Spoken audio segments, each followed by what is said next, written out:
Movement in Runescape is one of the most overlooked mechanics in general. It is incredibly useful to master for all things PVM related, and even training methods outside of PVM. Being able to move in the most efficient routes and abuse the movements of monsters will give you the upper hand in many cases. Raids, the Inferno, etc. Simply knowing where your character will go after you click somewhere gives you a huge degree of control and will seriously help in avoiding hazards. Before we get into how movement works, we need to understand how it works with the tick system. Yes, this is probably the 50th time you guys have heard this, so I'll keep it short.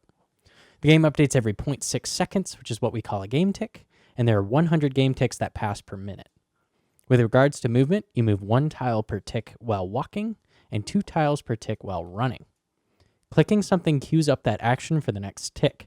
So clicking here, as soon as the next tick starts, my character will instantly move on the next game tick towards where I clicked. While running, you aren't actually moving the entire distance from the game's perspective. You are actually teleporting 2 tiles per game tick, skipping over every other tile. We can see this with the Highlight Current True Tile option and Tile Indicators plugin. The blue tile is where we actually are from the server's perspective. This is what allows you to, for example, run over the traps in the Rogue's Den without getting hit. This also applies in a ton of PVM situations. Lightning in the Hydra fight, Olm fight, Gauntlet, and Verzik Phase 3 can all be run through if properly timed. Various bosses leave a splat on the ground that can damage you, and these can be run directly over for free as well. Maiden's blood splats from both her and her blood spawns, Vorkath's acid, although I wouldn't recommend running in this fight, and Zelkano's red ground traps can all be run over the corners, with many more I didn't list. You can also run right over the skull bombs in Verzik's Phase 2. Some bosses, although this is rare, have line of sight checks that will hit you regardless.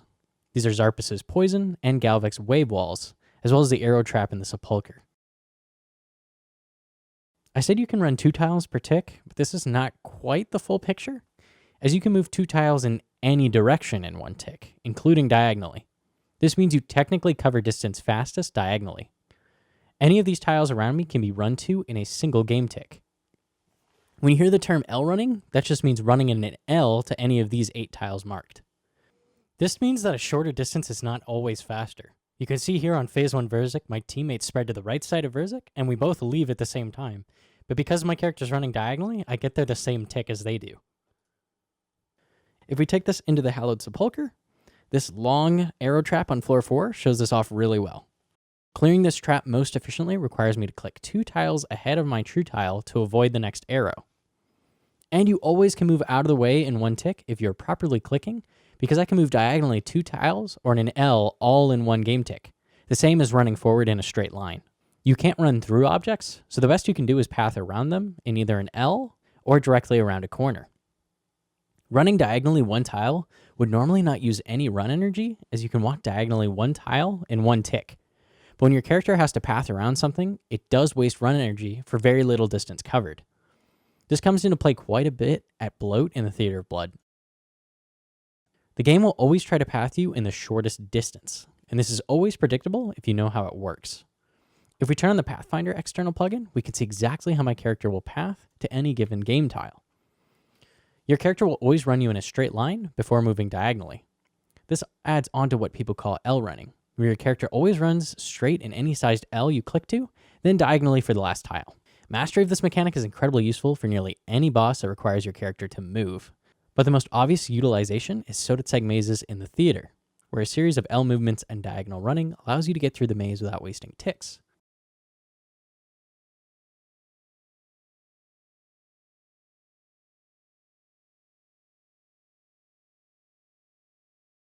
Interestingly, if you click to a monster that is outside of your character's range, you will get dragged towards it, then attack.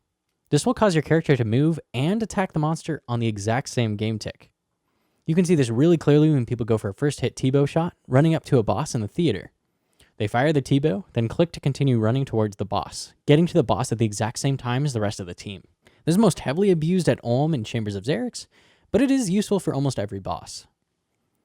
This also means when meleeing, if a boss exits an invulnerability period, you can stand up to 2 tiles away and still hit the boss on the first tick. The same if you were standing right next to it.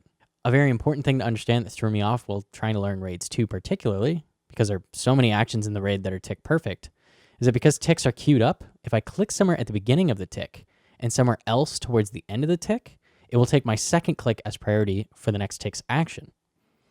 For example, when I was learning the Scythe Walk at Verzik Phase 2, I was actually clicking off of her and clicking back onto her so fast I did it both in the same tick, which actually prevented my character from running away, and I would get bounced by Verzik every single time. OSRS is basically a rhythm game, and getting a rhythm for the tick system will greatly improve your clicks and timings in all aspects of the game. How does world ping affect this? World ping doesn't actually affect anything you click, but if you are working off of visual or sound cues, these will be delayed by the ping time of the server. So you need to offset your clicks and click a bit earlier. On a standard West Coast world, I usually get 20 to 30 ms of ping lag. With this ping, roughly 1/20th of a tick is lagging ahead. If I move over to an Australian server, I get about 200 ms of ping lag, which is 1/3 of a tick I now have to correct for.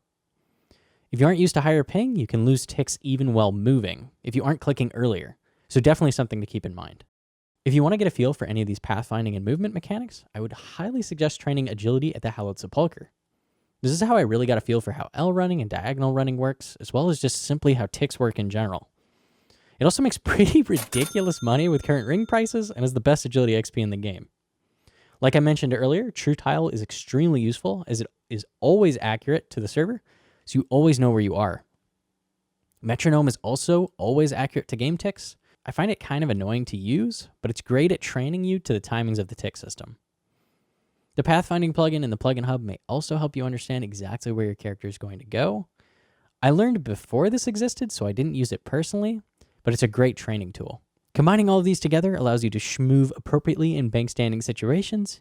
You can do things like the loop-de-loop and pull, the box trot, the boxer, the baby spike dance, the super spike dance, the slip and slide, and more that have yet to be named. These also have the benefit of efficiently wasting your run energy as quickly as possible. I'd recommend playing around with these as you wait in the Chamber of Xeric lobby for your team to gear up and clean herbs for 20 minutes. Now, how does pathfinding work for monsters? It's actually a bit different than the way your character paths. First, monsters can often be larger than your character, and the way the game calculates everything with monsters is based off of their southwesternmost tile. As far as the game sees it, the southwesternmost tile of a monster is the only tile that matters. This is what allows Safespots to work on monsters, as if their southwestern tile is trying to walk towards you, but the rest of their body blocks them, they will stand there motionless, unable to reach you. Monsters will always path their southwesternmost tile east or west towards you before they path north or south. If it's a one-tile size monster, their southwesternmost tile is their only tile. This quirk of the engine can also be abused for more safe spots. This opens up an opportunity to corner trap a monster, which we see utilized a ton in the Inferno, as well as in raids for mystics. If a monster is diagonally a tile away from you, it will always try to path east or west towards you. This means if you are standing east or west of a monster, and its east and west cardinal directions are blocked by obstacles, it will never reach you as it desperately continues to path east or west through the obstacle. And that's it for the video. Leave a like if you liked it, or subscribe. I love all of you. Mwah!